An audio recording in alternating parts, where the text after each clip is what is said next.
तो hello student, कैसे हैं आप? अच्छे होंगे। Concept of physics bye Pankaj sir में आप सबका स्वागत है।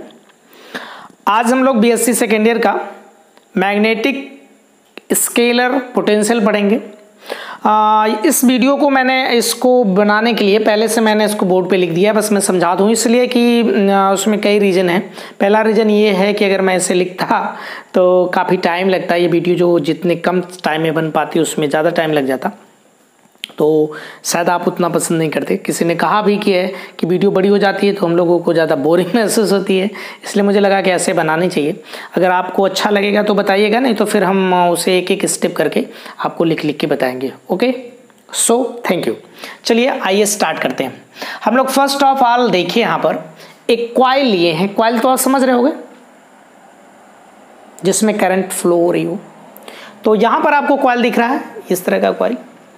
इस कॉइल की खासियत ये है कि इस कॉइल के लिए हमने एक पोजीशन इंडिकेट किया है, एक पोजीशन रखा है, वो पी आर है। पी आर मीन्स उसका पोजीशन वेक्टर आर जो है वो रिप्रेजेंट कर रहा है। इस कॉइल के अंदर जो करंट फ्लो हो रही है वो आई है। अगर इस कॉइल के अंदर करंट फ्लो हो रही है वो आई है, तो आप जरा सा सोच के बताइए कि इस कॉइल के एक छोटे से पोर्शन के लिए जो हमको यहाँ दिख रहा है DL, इसके लिए हम बायो-सेवर्ट्स लॉ लगा सकते हैं। और बायो-सेवर्ट्स लॉ जो लगाएंगे, उस बायो-सेवर्ट्स लॉ के लिए हमको इस पॉइंट पर, यानी कि PR वाले पॉइंट पर, हमको एक मैग्नेटिक इंडक्शन मिलेगा।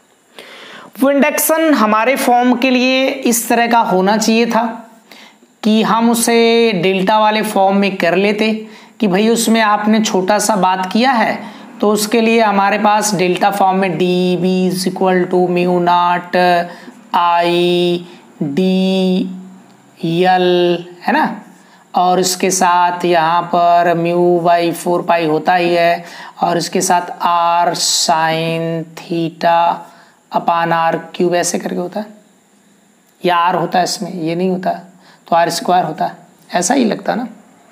लेकिन आप जरा सा सोचो कि अगर इसमें हम r एक वेक्टर फॉर्म का मल्टीप्लाई कर देते हैं तो यहाँ r आ जाता है, और इस दोनों पोर्शन को हम क्रॉस लिख लेते हैं, vector dl cross vector r, और नीचे वाला क्यूब हो जाता है। तो ये तो एक छोटे से पोर्शन के लिए होगा। अगर ये क्लोज्ड लूप है तो हमको क्या करना पड़ेगा, उसमें एक क्लोज इंटीग्रल लगाना पड़ेगा। हमारे पास क्लोज इंटीग्रल के फॉर्म में यहाँ पर है कि vector b = mu naught / 4π close integral. यहाँ से देख लीजिए I, और ये dl r के साथ क्रॉस वेक्टर होगा और उसके साथ r³ हो जाएगा, ऐसा हो जाएगा। फिर यहाँ पर एक चीज सोचना है, ये है कि जो PR है पोजीशन, वो शिफ्ट हो रहा है, मूव कर रहा है Q वाले पोर्शन में। तो जो Q वाला पोर्शन है वो कितना है, R × dr है, ऐसा पोर्शन है Q वाला। ओके, तो ये वहां से वहां तक शिफ्ट हो रहा है। कितनी डिस्टेंस वो शिफ्ट हुआ है, तो आप यहां से देख के बता सकते हैं। इसमें जो डिस्टेंस शिफ्ट हुआ है वो dr है, वेक्टर फॉर्म में dr है। वहां तक वो इस पॉइंट से वो पॉइंट तक चला गया।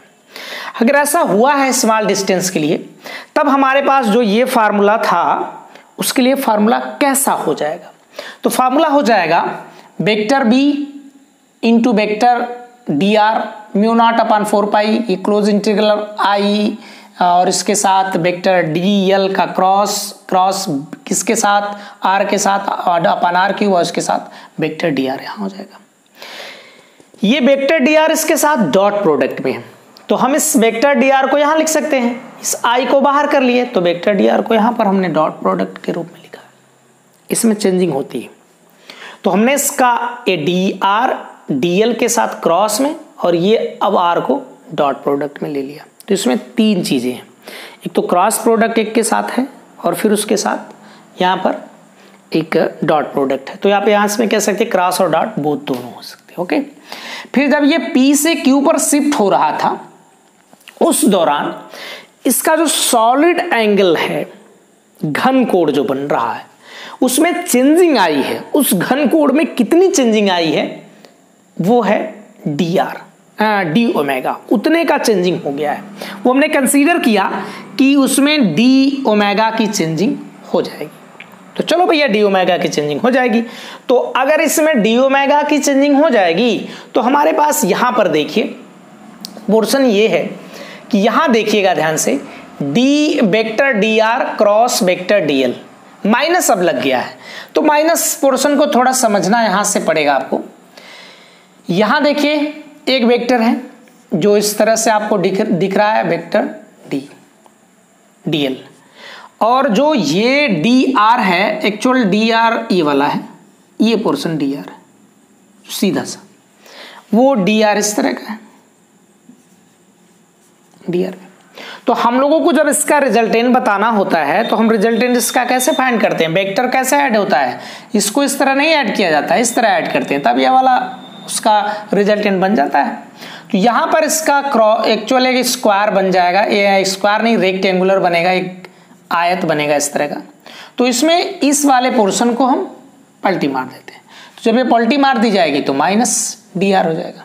ये क्या हो जाएगा, अगर इससे हम लोग इसको उधर कर दें तो माइनस डी आर आ जाएगा।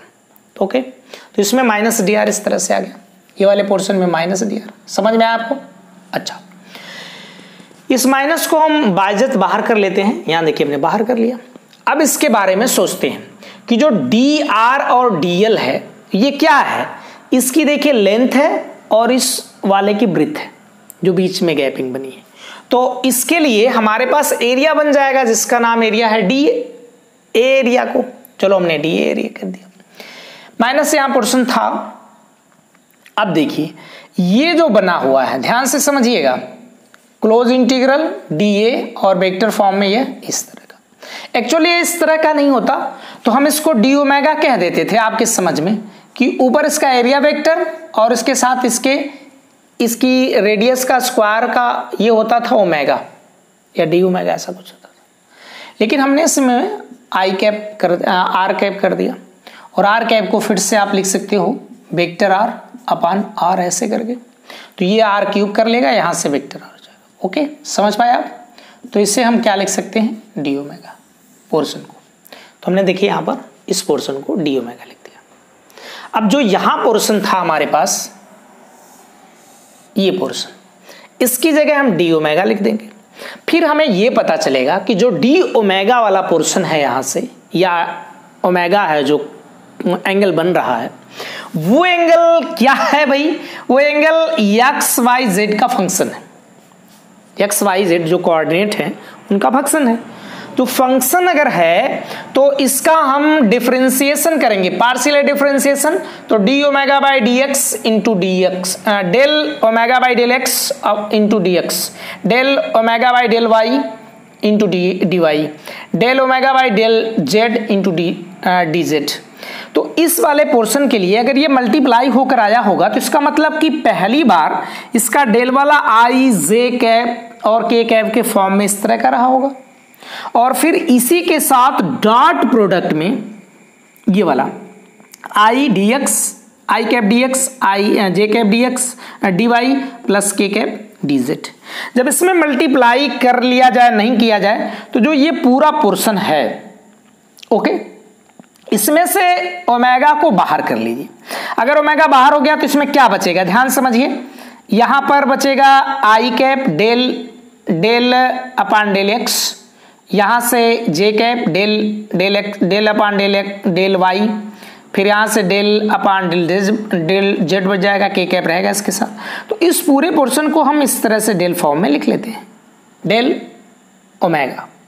और बाकी ये जो पोर्शन पूरा है ये, इसे हम डी आर कर लेंगे।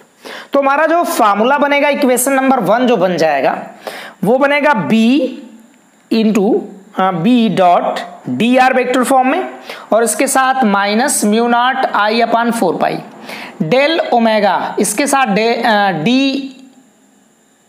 डी आर, यहां से कहाँ गया, इसके साथ डी आर भी आया होगा, यहाँ वाला वेक्टर डी आर। तो इस वेक्टर डी आर से vector D R cancel out हो जाएगा। ओके, आइए इधर का एक पोर्शन मिटा देते हैं। अगर ऐसा हो गया तो कहानी कुछ इस तरह की रहेगी।